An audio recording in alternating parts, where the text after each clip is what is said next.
This film is so bad. I cannot even believe they released it. It is like one of the worst movie experiences I've had in the past several years. Yeah, we need to talk. So just a few days ago, Hurry Up Tomorrow hit theaters. Starring The Weeknd, this film honestly feels like it was generated in some secret Hollywood lab to test how much cringe audiences can handle in one sitting. And somewhere between the wooden line delivery and the chaotic plot, a question hit me. Not out of spite, but out of genuine confusion. Why is it that so many famous people think they can act? Like, genuinely, what is it that makes a pop star or a runway model or some influencer with 20 million followers suddenly decide, you know what, I'm gonna try and be the next Meryl Streep? And no, this isn't some gatekeeping moment. I'm not saying that only film school graduates deserve to be in movies, but we can all agree there's a huge difference between someone trying something new that they're passionate about and someone hijacking a multi-million-dollar film project just because they're already famous. And Hurry Up Tomorrow is the perfect example of what happens when ego meets opportunity. It stars The Weeknd. Yes, The Weeknd, Abel Tesfaye, Mr. I Can't Feel My Face. And before you ask, no, he's not doing just a quick cameo or playing a version of himself. He's the main character. He co-wrote it, he produced it, and after watching it, he should have legally been banned from acting in it. This isn't some cute indie film he made with a camcorder and vibes. This is a $15 million theatrical release funded by a major production company, featuring top-tier talent like Jenna Ortega and Barry Keoghan. This wasn't just some experiment, this was a full-blown vanity project with real stakes and consequences. And the results? Yeah.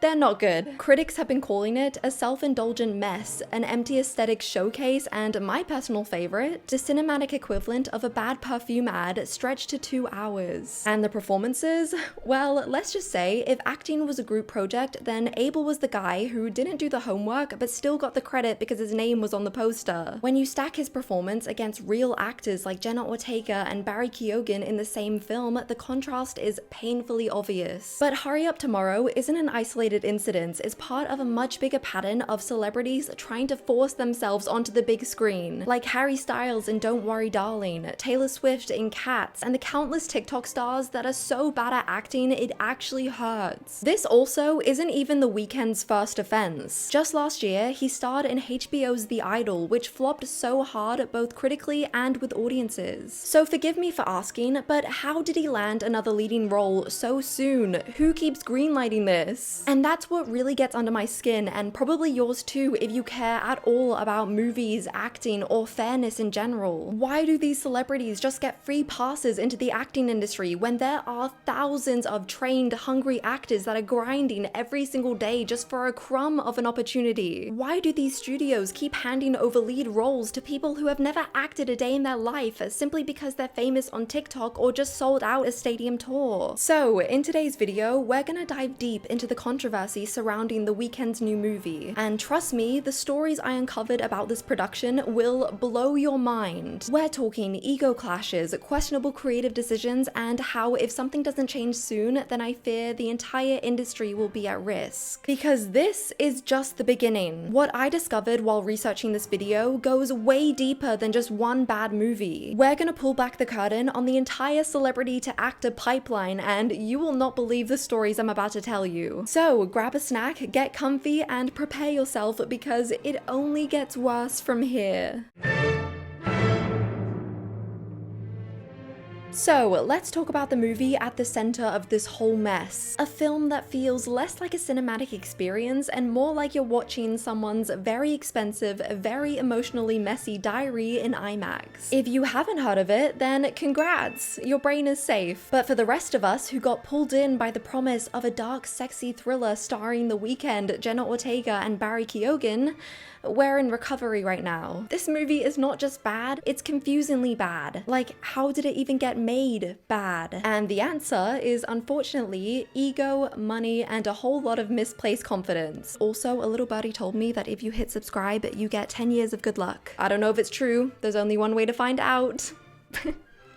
I'm sorry. But I'm getting ahead of myself, okay? Let's just rewind a second. When Hurry Up Tomorrow was first announced, the general reaction was confusion mixed with curiosity, a psychological thriller starring The Weeknd alongside critically respected actors and directed by Trey Edward Schultz. On paper, it had potential, but it's only when you dig a little deeper that you start to see the red flags. According to The Weeknd, Hurry Up Tomorrow was designed to be both a visual album and a full-on feature film. He wanted it to serve as the cinematic conclusion to his trilogy of albums, After Hours, Dawn FM, and his upcoming album Hurry Up Tomorrow. So basically, the movie is just really expensive promo for his new music. But the other huge red flag, he co-wrote the script. And I just know in his head he was thinking, well, I write amazing music, so obviously I'll write amazing movies too. But those are two very different skill sets. Writing a 3-minute song and writing a 90-minute screenplay with in-depth plot and complex characters, not even close to being the same, and this lack of skill absolutely shows when you hear the plot of the movie. The film centers around The Weeknd, who is playing a fictionalized version of himself, a pop star spiraling into depression and paranoia on the eve of a big concert. His character is dealing with heartbreak, a creative breakdown, and some vague trauma that the movie doesn't really bother to explain. At the peak of his fame, he suddenly loses his voice during a big performance, an event that shatters his confidence and triggers a psychological breakdown. As he starts to mentally spiral, his manager, played by Keoghan, urges him to keep performing and pushing forward, even though it's clear he's emotionally falling apart. Things only get weirder when he meets Anima, played by Jenna Ortega, who is a mysterious obsessive fan who's clearly unstable. After setting her ex's house on fire, yes, really, she worms her way into his life, becoming both a seductive muse and a chaotic force. Their relationship quickly becomes toxic and dreamlike, with scenes that shift between reality and hallucination. The deeper he gets involved with her, the more he questions who he is. Abel, the person, or The Weeknd, the persona. But that's pretty much it. The story just kind of does nothing. Listen, I can see that it's supposed to be less about action and more about metaphors and atmosphere, but I just feel like it completely missed the mark. You can just feel how badly this movie wants to be deep, and it reminds me of how middle schoolers used to post streaks "don't hit me up" on Snapchat. Like, it's trying to be mysterious and profound, but it's really just cringe and empty. Scenes drift in and out with no structure, dialogue feels improvised in the worst way, characters appear, say some cryptic line, and then vanish. And through it all, we're following The Weeknd's character as he mopes around LA being all tortured artist without having any actual real depth. The problem is that he doesn't act as much as he does just appear randomly in scenes. For the majority of this movie, his performance is emotionally blank, drained of any urgency or internal logic. There's no character arc, no energy, just long meandering shots of him sulking around hotel rooms or staring into mirrors as if intensity can be substituted with silence. And while that kind of slow burn character study can work when anchored by a compelling lead, Abel never manages to ground his character in anything resembling a human being. And then we have the points in the film where he does try to act, and, well, you can see for yourself. Shut the fuck up! Shut the fuck up! Shut up! What are you doing? I have to go right now. I'm getting calls. Yeah, it's really not good. Here's the truth. Abel is surrounded by real actors, and it shows. Jenna Ortega, even with her limited screen time, she embodies her role. She brings nuance, she brings presence, and she actually reacts to the scene around her. And then there's Keoghan, whose presence in any film immediately raises the bar. He brings that unsettling, strange energy he's known for, but with control and rhythm. He has a way of leaning into discomfort without making it feel performative.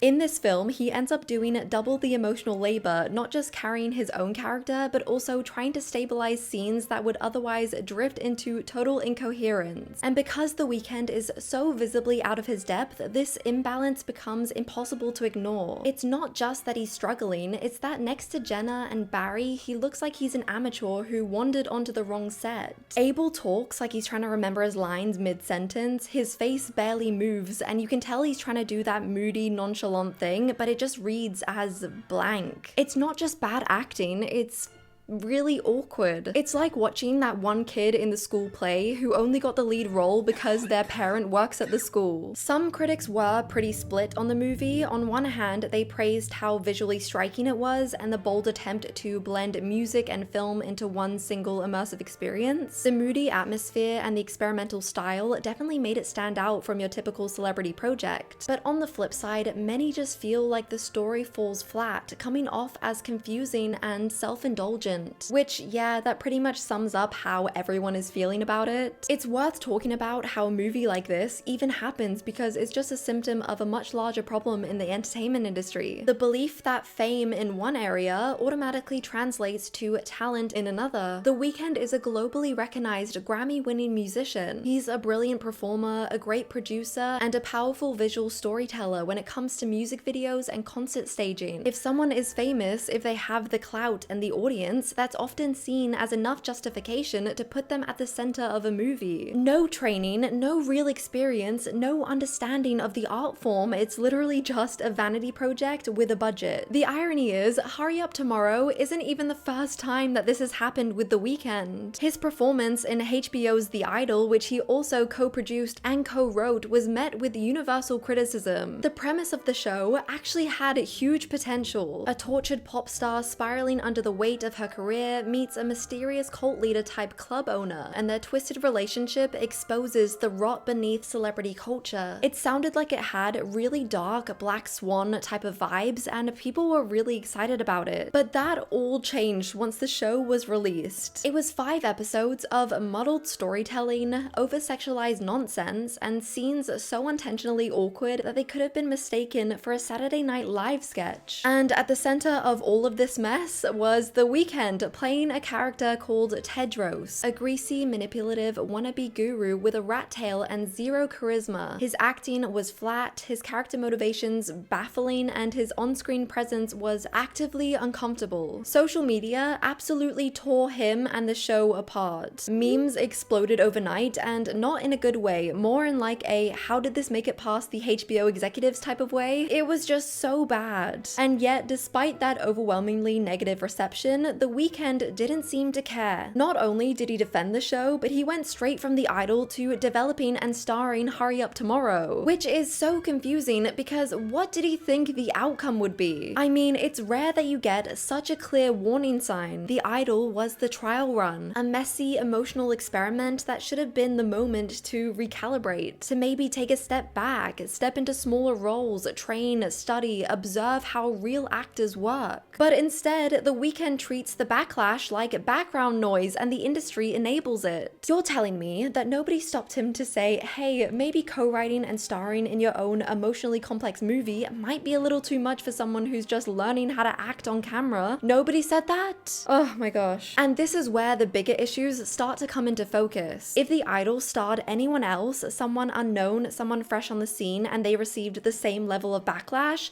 their career would have taken a serious hit. They probably wouldn't have gotten a second chance to headline a feature film months later, but The Weeknd did, because he's already famous, and fame protects you from failure in a way that skill cannot. And let me just make myself clear, there is nothing wrong with a celebrity wanting to try acting. The problem is when they completely skip the line. When fame becomes a golden ticket past all the gates that other actors had to claw their way through. Abel didn't just get cast in a movie, he got top billing, he got funding, he got full creative control. And that's not something most people in the industry will ever get, no matter how talented they are. The entertainment industry is already brutal for upcoming actors. It is oversaturated, underpaid, and widely competitive. People spend years, even decades, waiting tables, grinding through self-tapes just for a chance to be seen. And meanwhile, someone with enough Instagram followers or a Grammy under their belt can slide into lead roles, often without any experience, and get praise for just trying. And that's the part that stings, not just because they get the roles, but because we're expected to be impressed by that effort alone, as if simply showing up is enough. And honestly, we've seen this pattern play out way too many times recently. We are currently living in the era of can they act being replaced by can they trend. Models, musicians, influencers are being slotted into film roles at a rapid pace. Not because they're good, not because they've trained, but because their name brings attention. One of the most obvious ones is musician Machine Gun Kelly, who has now directed directed and starred in multiple films, including Good Morning, which was...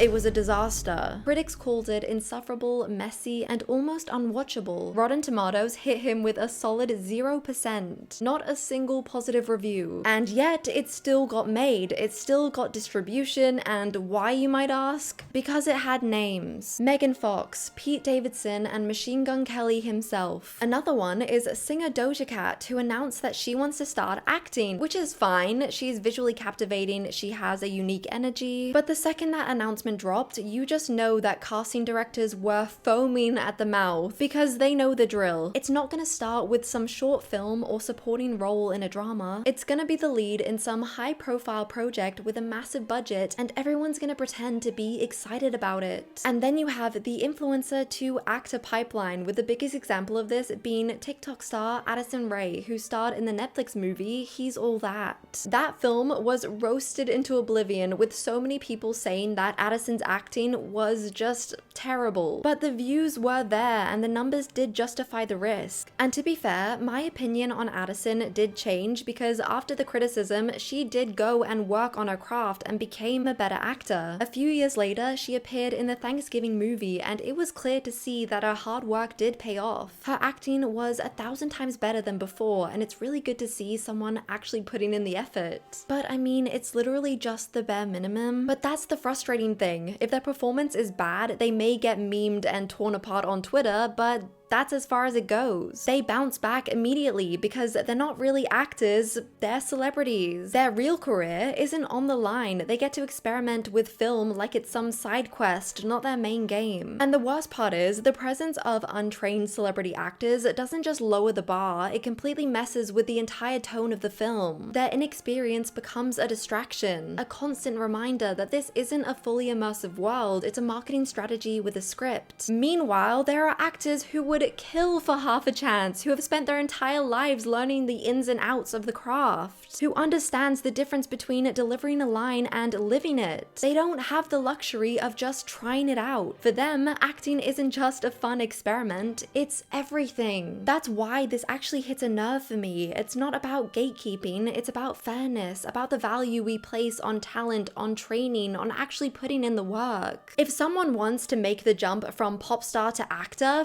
that's fine, but earn it, study, prove it. Don't just assume you can carry a film because people recognize your name. Because when celebrity egos take up space in movies they're not ready for, it's not just embarrassing, it's expensive. Time, money, talent, all wasted on a product that everyone could have predicted would flop. And when that happens, it's not just the star who fails, the whole industry loses. So, after unpacking all of this, from the Weeknd's awkward performance in Hurry Up Tomorrow to the parade of celebrities trying to jump into acting, what does this actually mean? Why should we care beyond just roasting bad performances online? Because it's not just about one cringy role. It's about how fame is now treated like a currency, and it's slowly reshaping the entertainment industry. The lines between musicians, influencers, models, and actors have blurred, and it's ruining storytelling. When someone's cast purely for the name, it's like slapping a flashy logo on a product with zero quality control. Sure, it creates buzz, but creatively, it waters everything down. And that's frustrating for audiences. We want to be immersed. We want actors to transform, to make us feel. But when someone's there just to sell tickets or chase clout, the magic slips away. But here's the upside. We notice. Audiences are smart. We meme bad acting, we call it out, and over time, that nudges studios to rethink. Or at least I hope. And plus, some celebrities do actually earn their place. Like Lady Gaga in A Star Is Born, who proves fame doesn't have to cancel out craft if the work is put in. Honestly, it all just comes back to respect for the art, for the audiences, for the actors who have dedicated their lives to this. So the question is, should random celebrities take up space in film and TV? In my opinion, not unless they're serious about it. And yeah, that may sound dramatic to some people, but I promise you, if you're in the industry or even if you love film and TV, you will know how serious this is. Acting isn't just showing up on camera, it's empathy, skill, and storytelling. It's about disappearing into a role, connecting with an audience, and breathing life into a character. That's why this conversation matters. It forces us to ask, do we want real art or do we want familiar faces? Because as viewers, we hold the remote. We decide what gets watched and remembered. Let's champion the craft, celebrate real talent, and expect more than just a big name. And hey, maybe The Weeknd will blow us away one day, but until then, we've got to keep it real. Think about who's missing in that role and what the industry might be losing by giving fame a free pass. After all, great acting isn't just about being seen, it's about being felt, and that's something that no amount of followers would ever be able to fake. But that is the end of today's video. Thank you guys so much for watching. If you've seen this movie, let me know your thoughts and opinions on it down below. I am so curious to hear them. If you made it this far, comment the word Lego so we can confuse everyone in the comments who didn't watch till the end. You guys are by far my favorites. And of course, as always, don't forget to subscribe. Thank you guys so much for all the support recently. It has just been